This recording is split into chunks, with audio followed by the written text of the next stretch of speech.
선 긋기. 이은희. 새 아파트가 아니었다. 엄마는 우리가 새 아파트로 이사 갈 거라고 말해왔다.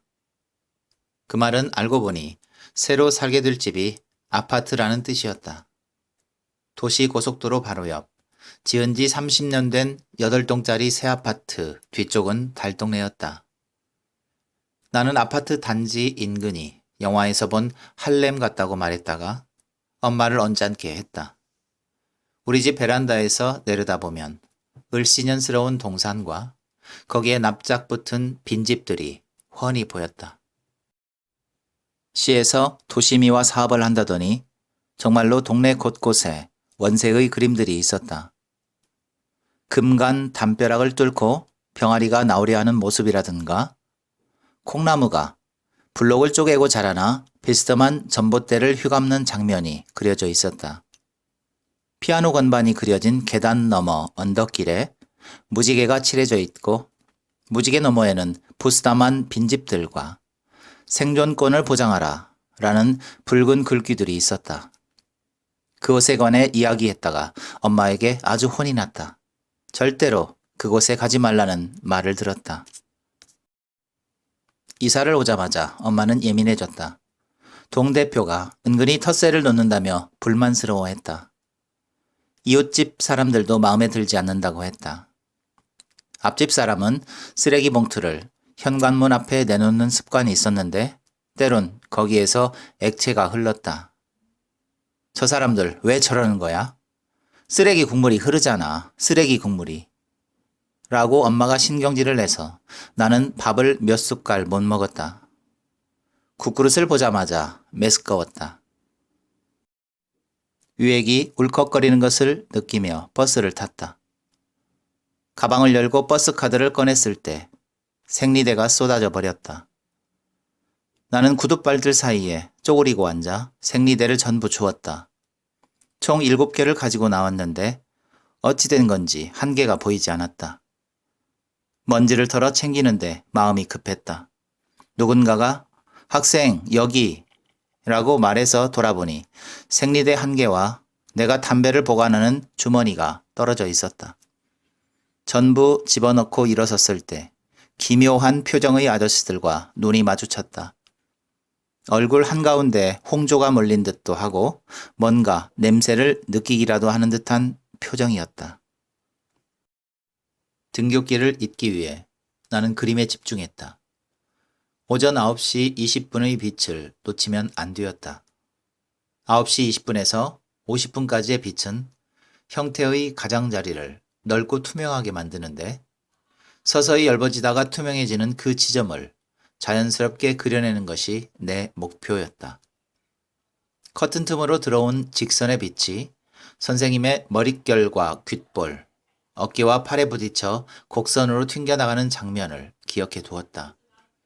가르마에서 반사되는 빛은 아주 투명하지만 머리칼의 경계 때문에 그리는 것에 한계가 있었다. 가장 눈부시고 투명한 빛은 불록한 옆구리에서 반사되는 빛이었는데 그게 참 안타까웠다. 쓸개집 같은 국을 먹고 온 것이 문제였을까? 전부 엉망이었다. 나는 몰래 그리던 그림을 빼앗겼다. 아침부터 짜증낼 작정으로 내 곁에 다가왔던 선생님은 그림을 보고 잠시 말을 잃더니 가져가 버렸다. 칠판에 적힌 유리수, 지수 문제를 전부 그렸기 때문에 혼내지 않겠다고 말했지만 아마도 빛에 감동한 듯한 표정이었다. 분필 글씨의 질감을 내기 위해서 지우개질을 한 것이 문제였다. 힘을 뺀 채 슬쩍 밀다가 가장자리에서 문질러 버려야 투명함이 표현되는 건데 마침 그걸 할 때의 팔 동작을 들키고 말았다. 수업이 끝나고 반 아이들은 왜 문제까지 다 그린 거냐고 내게 물었다. 문제를 푼 것이 아니라 그린 것일 뿐인데도 보지도 못한 그림에 대해 호들갑이었다. 그거야 뭐 유리수 지수니까 라고 대답했는데 누가 알아들을 거라고는 생각하지 않았다. 금간 담벼락에는 비어져 나온 팔다리를 그리는 것이 더 나을 뻔했다. 콩덩쿨 그림 같은 것보다 멍든 팔이 블록을 깨고 나와 전봇대를 부여잡는 것이 훨씬 어울릴 것 같았다. 엄마가 가지 말라고 했어도 나는 그 동네에 자주 갔다. 몰래 담배 피우기에 적당한 곳이 있었고 유치한 그림들도 볼 수 있었다. 내가 자주 찾는 장소는 꽃이 그려진 노란 담벼락과 파랑새가 그려진 하얀 담벼락 사이였는데 한 사람이 겨우 통과할 정도의 좁은 곳이었다. 동네는 지나치게 조용했다. 서늘한 것이 등덜미를 훑는 긴장 속에 쪼그리고 앉아 나는 담배를 피웠다. 다 피우고 나면 어느새 긴장이 가시고 쓸쓸한 위안이 찾아왔다. 그 느낌에 알 수 없이 가슴이 아파지기도 했다. 그 장소에는 가끔 고양이가 나타났다. 듬성한 털이 더러운 삼색 고양이였는데 왼쪽 입가의 큰 점을 비집고 수염이 나 있었다. 노란 칼눈으로 훔쳐보는 모습이 기분 나빴다. 날 우습게 여기는지 도망가지도 않았고 입을 벌리고 얄미운 소리로 울었다. 고양이에게 주려고 가방에 참치캔을 넣어 다니기 시작했다. 엄마에겐 학교 급식이 맛이 없어서 참치를 가져다 먹는다고 했다. 그랬더니 엄마는 고추장 맛 참치캔을 사다 놓았다. 나는 가게에 가서 고추장 맛 참치를 보통 참치로 바꾼 뒤 고양이에게 주었다. 노란 담장과 하얀 담장 사이에 서서 나는 못생긴 고양이가 참치 먹는 장면을 훔쳐보았다. 그런데 이상한 것은 빈 캔이 매번 없어진다는 점이었다. 나와 고양이 말고는 좁은 틈에 아무도 들어가지 않을 터였다. 고양이가 먹고 난 캔은 매번 사라지고 없었다. 내가 버린 담배꽁초도 누군가가 치우는 것 같아서 신경이 쓰였다. 오래지 않아 나는 한 할머니가 그 캔을 가져간다는 것을 알게 되었다. 걸음을 뗄 적마다 입술에 힘을 주고 무릎을 짚는 할머니였다. 할머니가 큰 비닐봉지를 이끌고 무지개 언덕 너머로 사라지는 것을 본 적이 있다. 시끄러운 비닐봉지 안에는 페트병과 콜라캔 같은 것들, 그리고 내가 뜯은 게 분명한 참치캔이 들어있었다. 우리 아파트 후문에서도 그 할머니를 본 적이 있었다. 약간 비가 온 터라 안개가 차갑던 저녁이었다. 낙엽을 담은 포대 위에 누런 액체가 든 페트병이 버려져 있었는데 복잡한 꽃무늬의 손바지를 입은 할머니가 그걸 만지작거리는 것을 보았다. 뭔가 고민하던 할머니는 페트병 마개를 열어 안에 든 액체를 하수구에 쏟더니 리어카 안에 챙겨 넣었다.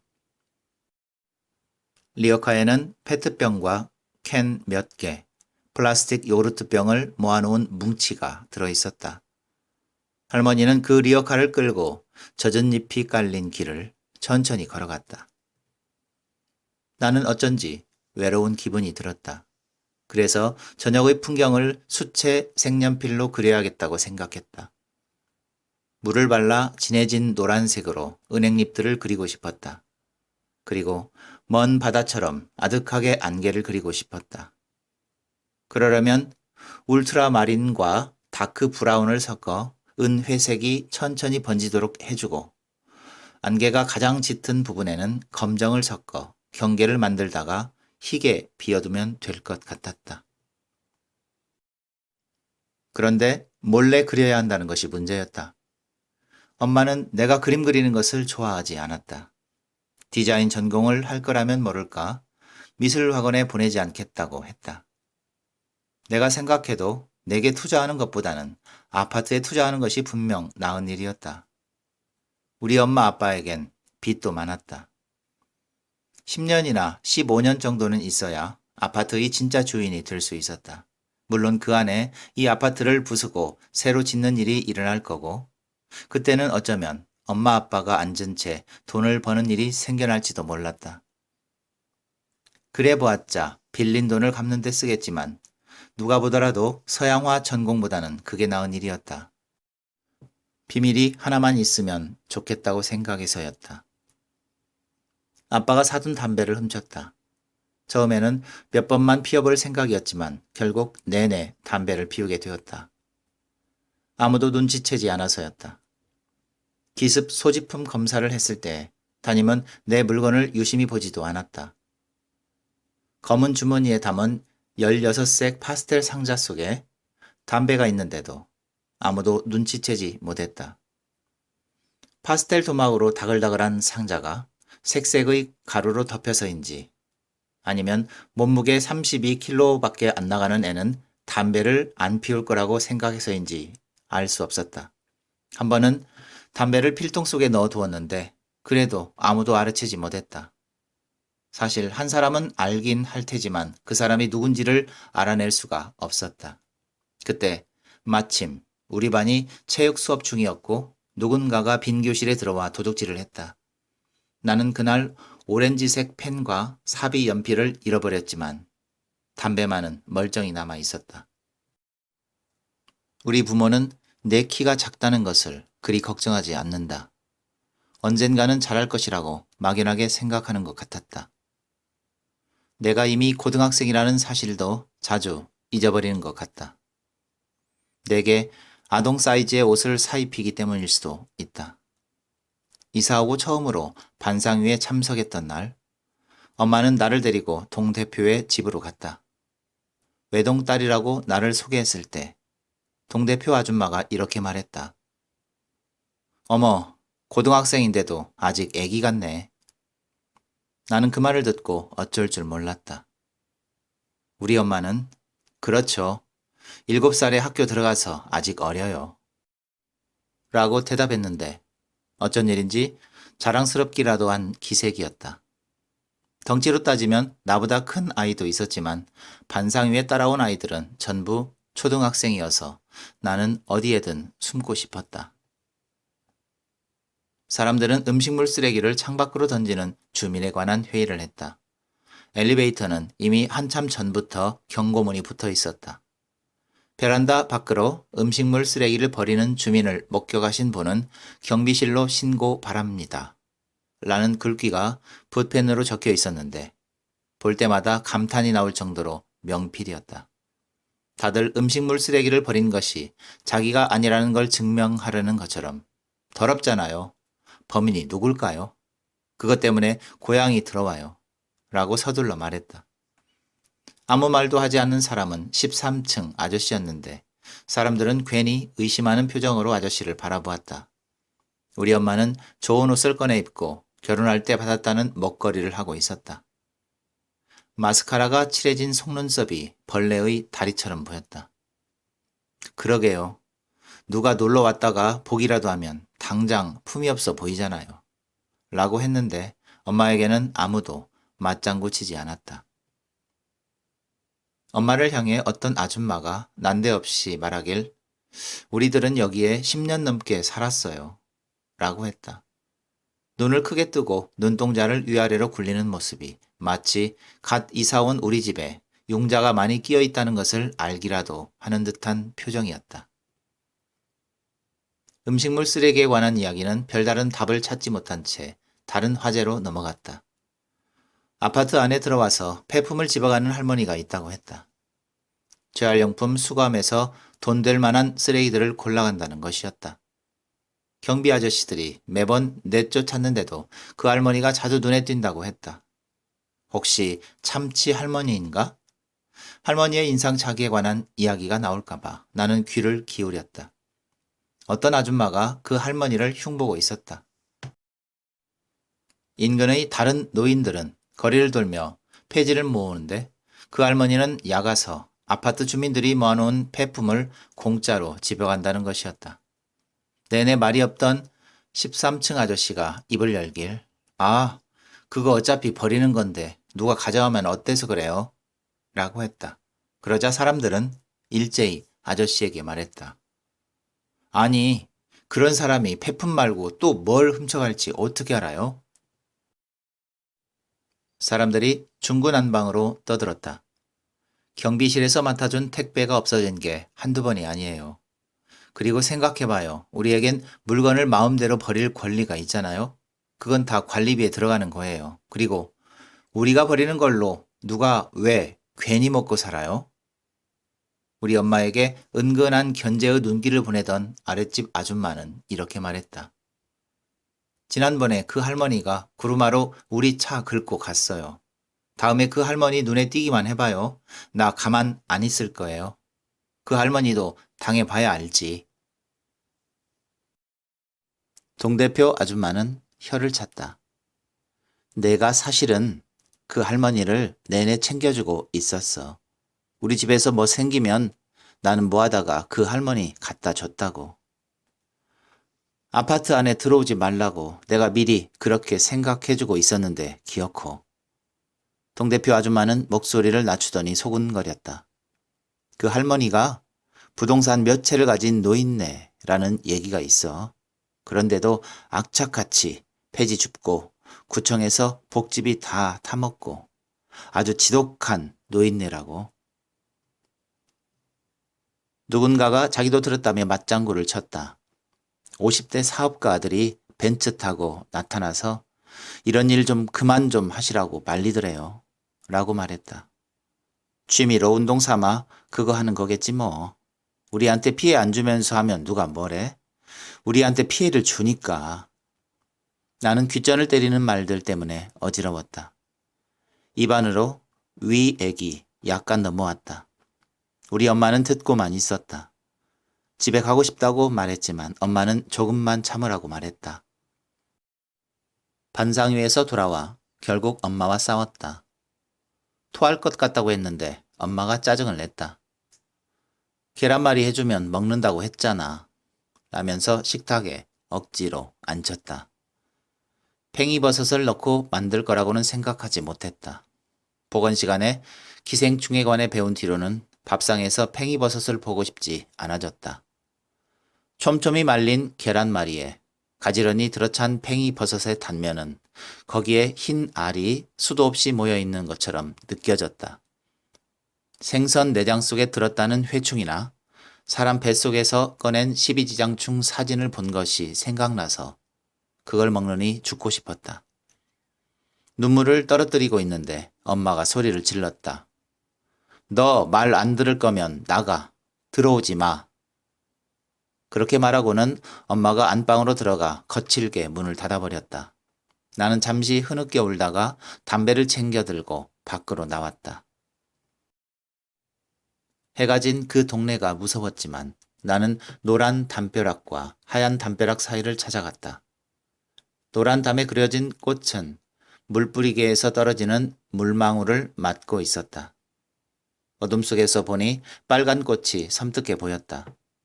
꼬리뼈까지 서늘해지는 기분에 쭈뼛거리며 나는 좁은 틈으로 걸어 들어갔다.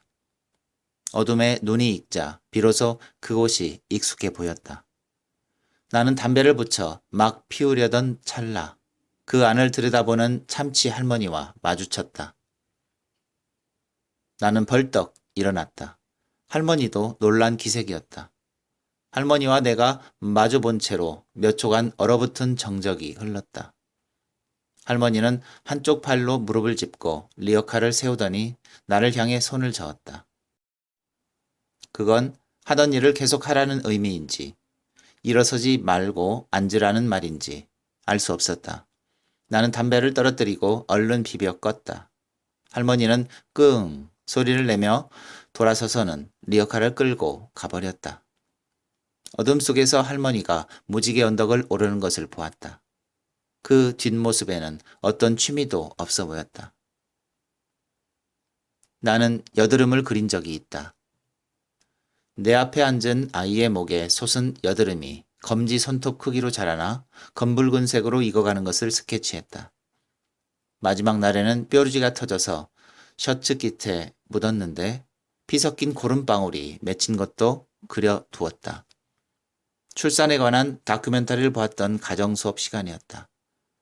선생님이 감상 소감을 묻자 장애인 아이가 엄마께 효도해야겠다는 생각이 들었습니다.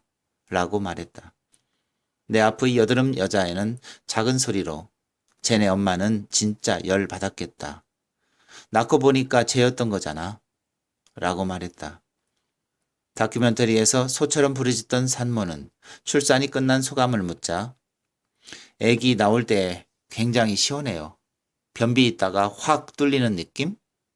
이라고 대답해버려서 나는 어떤 비밀을 알게 된 것만 같았다. 나는 그날을 기록해두고 싶어서 익어가는 여드름을 그렸다. 그리고 그런 것은 절대로 그리는 것이 아니라는 것을 이내 알게 되었다. 나는 그날의 기분을 그리는 상상을 했다. 닭집에서 버리는 폐식용유에다 개똥 같은 걸 칼로 섞어서 길바닥에 문지른다. 동그라미도 아니고 곡선도 아니고 글씨도 아닌 것이 끊겼다가 이어져서 꿈틀거리게끔 그냥 마구 발라놓는다. 그런 걸 보고 싶은 사람이 없다는 것을 알고 있다. 똥처럼 세상에 태어난 건지도 모른다는 생각에 더럽고 두려운 기분이 들었다. 그걸 그려서 기분이 나아진다면 나는 얼마든지 그렸을 것이다. 베란다 밖으로 던져진 음식물을 그린 적이 있다. 나는 그것이 더럽다는 생각을 한 적이 없다. 그릇에 담겨있지 않을 뿐이지 그건 누가 차려놓은 아침밥 같은 것들이었다. 학교 가는 아침에 항상 그것들을 볼 수 있었다. 콩과 조가 섞인 쌀밥, 불고기, 멸치볶음, 총각김치, 미역국이었을 것 같은 흥건한 국물이 뿌려져 있었다. 어떤 날에는 계란 후라이, 김치볶음, 스팸구이와 김, 근대국이었을 것 같은 국물이 떨어져 있었고 부침개나 콩장, 깎은 사과와 김밥, 만두도 떨어져 있었다. 새벽까지 잠이 오지 않던 어느 일요일, 엄마 아빠가 곤히 잠든 것을 확인하고 동도 트기 전에 집 밖으로 나왔다. 얼른 담배를 피우고 다시 들어갈 생각이었다. 아파트 현관에서 막 나오려던 찰나 눈앞에 찰밥덩이가 떨어지는 것을 보았다. 뒤이어 계란찜과 잡채가 떨어지더니 굴비 2마리가 떨어져 내렸다. 위를 살피자 7층에서 마침 된장국을 확 쏟아붓는 중이던 사람을 볼 수 있었다. 나를 발견한 7층의 누군가는 당황한 듯 숨어버렸다. 나는 각각 입을 아와 으로 벌리고 있는 굴비 2마리를 그렸다. 굴비의 눈에서 눈물이 흘러나와 굳은 모습과 자잘한 이빨들, 으의 입모양을 한 굴비가 조금 더 탄 것까지 전부 그렸다. 몸통에 3군데의 칼집이 난 것과 거기에 양념을 얹어 놓은 것, 그리고 양념에 쪽파와 깨가 들었던 것까지 그렸기 때문에 누군가는 그것이 자기 굴비라는 것을 알아볼 거라고 생각했다. 나는 엘리베이터에 그 그림을 붙여두었다. 하루도 지나지 않아 엄마가 그 그림을 떼어가지고 들어왔다. 엄마 손에 들린 굴비가 파스텔 가루를 달리며 펄럭거렸다. 이거 내가 그렸지? 왜 엘리베이터에 붙여놨어? 나는 먹고 싶어서 그렸다고 대답했다. 엄마는 별일 다 보겠다고 하더니 다음날 굴비찌개를 끓였다. 쾌쾌한 국물 속에 잠긴 굴비가 나를 향해 혀를 내밀고 있었다. 엄마 아빠는 소주를 곁들여 찌개를 먹었다. 나는 탕 속에서 경악하던 굴비들 때문에 그날 밤 잠을 설쳤다. 7층 아줌마가 나에게 먼저 말을 걸었다. 슈퍼마켓에서 고추장 맛 참치를 보통 참치로 바꾸고 있을 때였다. 얘, 너 지난번에 조기 구운 거 그려서 엘리베이터에 붙였던 애지? 아무도 없는 것을 확인하고 아줌마가 다가오더니 내게 말을 걸었다. 나는 아니라고 말하려 했지만 너무 놀라서 참치캔을 떨어뜨렸다. 아줌마가 허리를 굽혀 캔을 주었다. 아줌마의 뜨거운 손이 내 손을 스쳤다. 털을 전부 밀어버린 점투성이 돼지 같은 아줌마였다. 얼굴을 뒤덮은 기미 때문에 오싹한 기분이 들었다. 나는 나도 모르게 뒷걸음질 쳤다. 아줌마는 비굴한 표정으로 웃었다. 억지로 웃는 얼굴이 축축해 보였다. 너는 학생이니까 모르겠지만 원래 객지 나간 식구 밥은 항상 따로 해놓는 거다. 그래야 타지 나가서도 밥을 잘 얻어먹고 무사하고 그러는 거야. 요즘 사람들은 안 그러지만 옛날 사람들은 다 그렇게 식구 챙겼어. 나는 주춤한 채 아줌마를 바라보았다. 아줌마의 입에서 젖은 해초 같은 것이 꾸역꾸역 기어나오는 장면을 상상했다. 아줌마는 숨을 몰아쉬며 내게 한 걸음 다가오더니 목소리를 낮춰 말했다. 사실 우리 애가 얼마 전에 저기에 갔어. 키도 크고 잘생기고 그럴 애가 아닌데 군대 가서 그 사고가 났어. 아줌마는 턱을 지켜 하늘을 가리켰다. 당장 울 것처럼 안절부절 못하는 모습이었다. 두려워져서 나는 자리를 피했다. 아줌마는 내 걸음을 뒤따라오며 계속 말을 이었다. 아줌마 이상한 사람 아니야. 요 앞에서 부동산에 이 아파트에만 아줌마 집이 세 채야. 요 건너 삼성 아파트에도 집이 있고 롯데캐슬에도 하나 있어. 거기 집은 복층이지. 내가 일을 너무 하느라 우리 애 외지 나갔는데도 밥을 안 챙겼어.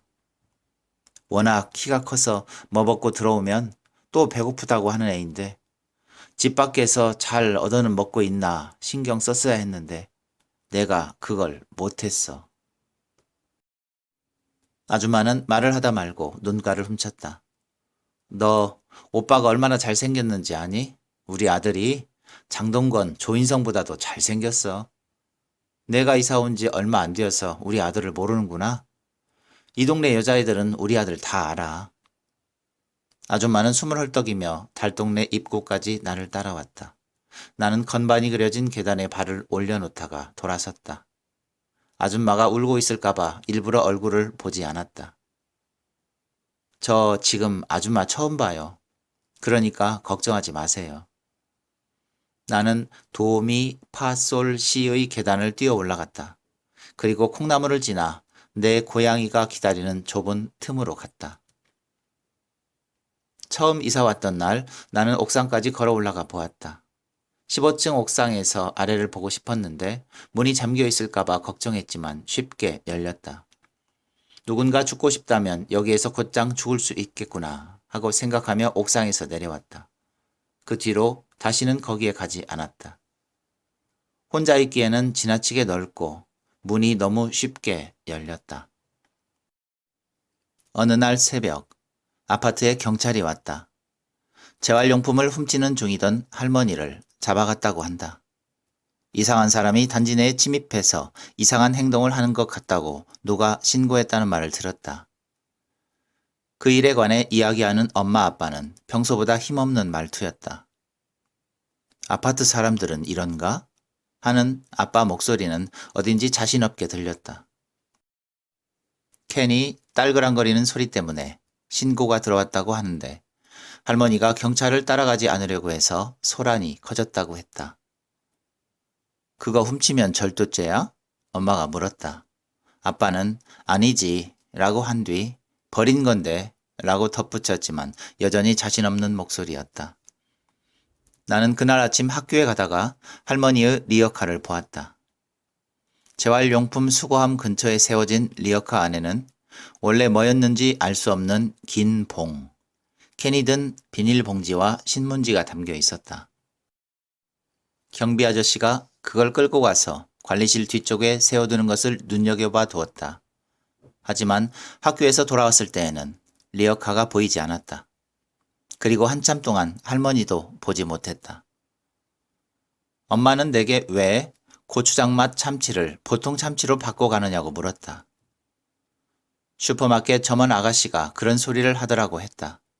나는 보통 참치가 더 맛있어서 라고 대답했는데 엄마가 짜증을 냈다. 아니 그럼 그냥 참치를 사달라고 하지 그걸 말을 못해? 그 말을 듣고 나서야 그러면 되는 일이었다는 것을 깨닫게 되었다. 학교 급식실에서 나는 때론 혼자 밥을 먹었다. 먹는 속도가 느리기 때문에 다른 아이들과 함께 먹는 것이 힘들었다. 아이들이 전부 먹어치우는 동안 나는 반의 반도 먹지 못했다. 때론 일부러 엎드려 자버리고 밥을 굶었다.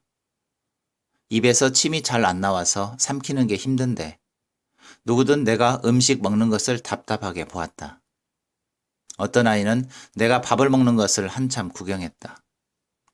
쟤 진짜 불쌍하게 먹지 않냐? 라고도 했고 햄스터 같다? 라고도 했다.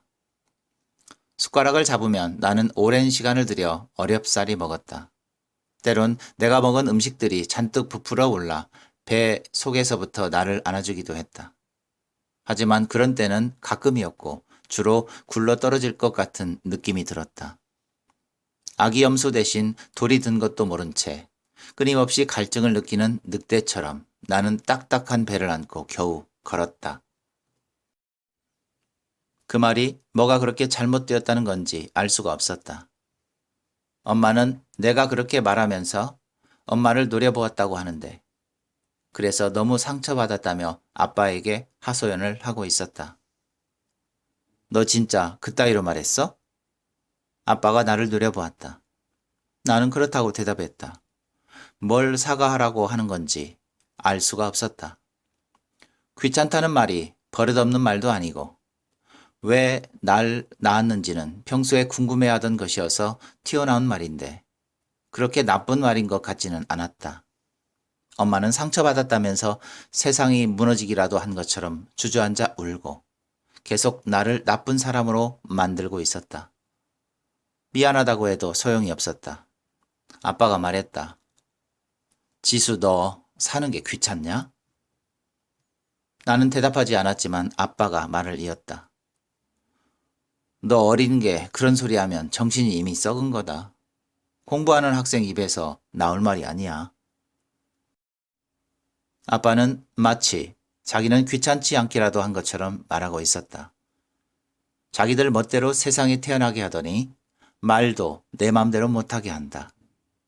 이런 식일 거라는 건 알고 있었지만 나는 그때에도 똥처럼 가만히 놓여 있는 게 정말 귀찮았다. 음식물은 계속 버려졌다. 푸릇한 콩이 섞인 밥, 참기름 냄새가 나는 명란젓도 있었고 고구마 튀김, 무생채, 아주 작은 게를 볶은 반찬이 버려져 있었다. 연근 조림이랑 브로콜리 볶음을 봤을 때에는 한참 침을 삼키기까지 했다. 속에 시금치가 든 계란말이와 소스가 묻은 돈가스, 오징어채를 빨갛게 무친 것, 두부와 다시마가 든 국이 버려진 날도 있었다.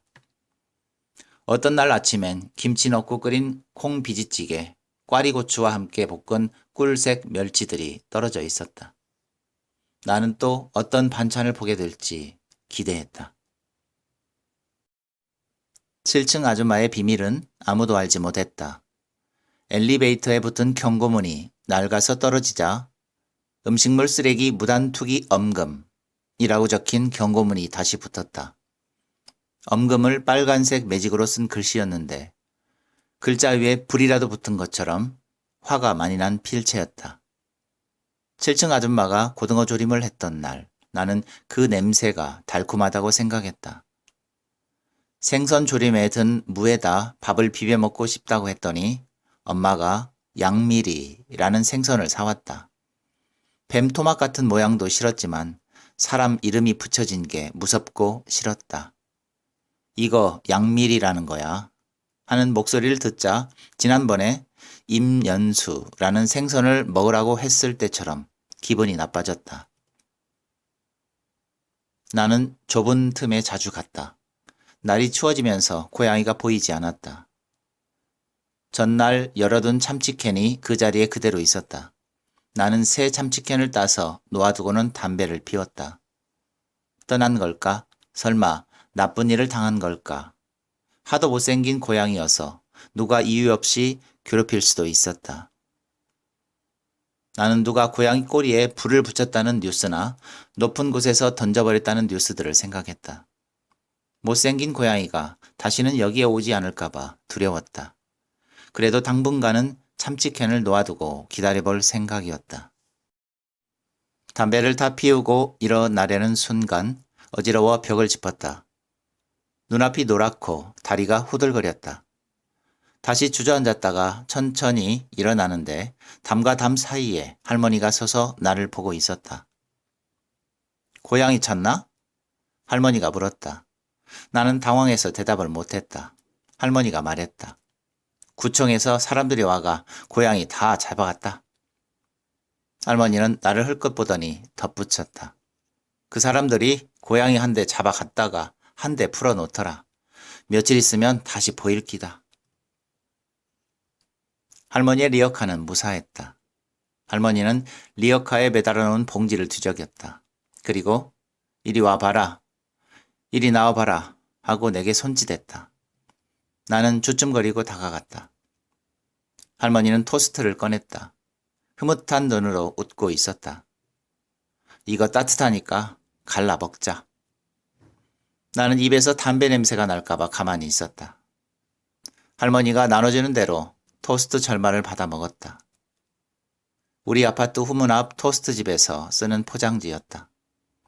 마가린에 지진 식빵 사이에 계란 부침이 들어있었다. 기름기가 달콤하고 따뜻했다. 나는 순식간에 먹어버렸는데 할머니는 아직도 빵을 들고 있었다. 더 먹을 거냐고 묻기에 고개를 저었더니 그제야 할머니도 토스트를 먹기 시작했다. 참말 맛있다. 이 아줌마가 빵을 이래 잘 굽는다. 손님 없을 때 내 보면은 얼른 구워서 하나씩 준다. 서울 사람들이 이리 착해. 서울 사람들은 일이 잘 도와줘.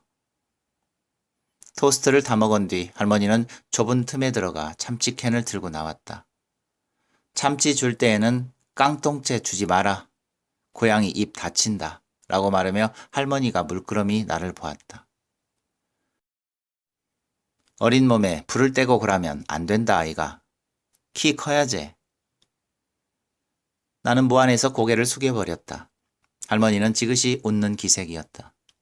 리어카에는 페트병 몇 개와 참치캔 그리고 토스트집 아줌마가 줬을 것 같은 박스 서너 개가 실려 있었다.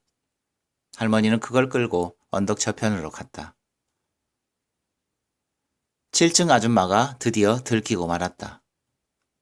매일 던져지는 음식물 쓰레기 때문에 미칠 것 같다고 하던 우리 동 경비 아저씨는 새벽녘에 추위를 참으며 잠복했다. 벤치 뒤에 숨어 꼼짝도 않고 있던 새벽 6시경 7층 아줌마가 소리도 없이 베란다를 열고 음식을 던지는 것을 보았다고 했다. 팥을 섞은 밥과 오이지 무침, 손바닥만한 파래 부침개, 굴이 들어간 깍두기를 던지고 소고기 뭇국을 쏟아부은 뒤 창문을 닫는 것을 전부 보았다. 경비 아저씨는 아무도 모르게 7층 아줌마에게만 따로 경고를 할 생각이었다고 했다. 하지만 7층 아줌마가 생사람 잡는다며 삿대질을 해서 큰 시비가 붙었다. 경비가 제 할 일을 안 하고 쓰레기 버리는 사람을 못 잡아내자 자기에게 누명을 씌웠다는 것이었다. 몸을 떨고 눈물을 흘리며 7층 아줌마가 소리를 질렀다. 억울해. 난 억울하단 말이야. 마치 누가 때리기라도 한 것처럼 비명을 질러서 아파트 전체가 흔들렸다. 사과하라며 경비 아저씨를 몰아세운 뒤 동대표 아줌마가 이제 좀 그만들 하시라고 말려도 소용이 없었다. 7층 아줌마는 억울하다는 말만 하면서 악을 쓰고 울었다. 아무도 아줌마를 달래지 않았고 다들 시선을 돌렸다. 동대표 아줌마가 말하길 그냥 아저씨가 잘못 본 것 같다고 사과하세요. 라고 했는데 경비 아저씨는 그럴 수 없다고 했다. 그때 7층 아줌마와 눈이 마주쳤다. 아저씨를 무릎 꿇리고 사과를 받아내고 잘라버리기라도 할 것처럼 난리치던 7층 아줌마는 나를 보자 갑자기 정신이 든 것 같았다. 낯살도 얼마 안 됐는데 벌써 치매 왔냐? 낯짝도 두껍다. 천벌 받을 줄 알아라. 온갖 말을 해대며 천천히 기세를 잡더니 이렇게 말했다. 에그, 지 잘못 인정을 하지. 끝까지 우기긴. 하늘이 알고 땅이 알아. 평생 경비나 하고 살아라. 그렇게 말한 뒤 7층 아줌마는 아파트 안으로 들어갔다. 어쩔 줄 몰라 하는 경비 아저씨를 향해 사람들이 한마디씩 했다. 아저씨, 고생하셨어요. 오늘 소주 한잔 하셔야겠네요. 잊어버리세요. 이 지경으로 했으면 이제 음식물 쓰레기 보는 일을 없겠네요. 라는 말들 끝에 누군가가 말했다. 근데 앞으로도 버리면 그럼 범인은 저 아줌마 아니라는 거잖아? 그 말에 다들 잠잠해졌다. 뭔가 곤란한 문제였다. 나는 7층 아줌마가 앞으로도 계속 음식을 던질 거라고 생각했다. 나는 바닥에 떨어진 흑미밥을 그려서 엘리베이터에 붙여두었다. 밥 공기에서 뒤집은 모양 그대로 동그랗게 떨어진 밥과 문어 모양으로 볶은 소시지를 일러스트로 그렸다.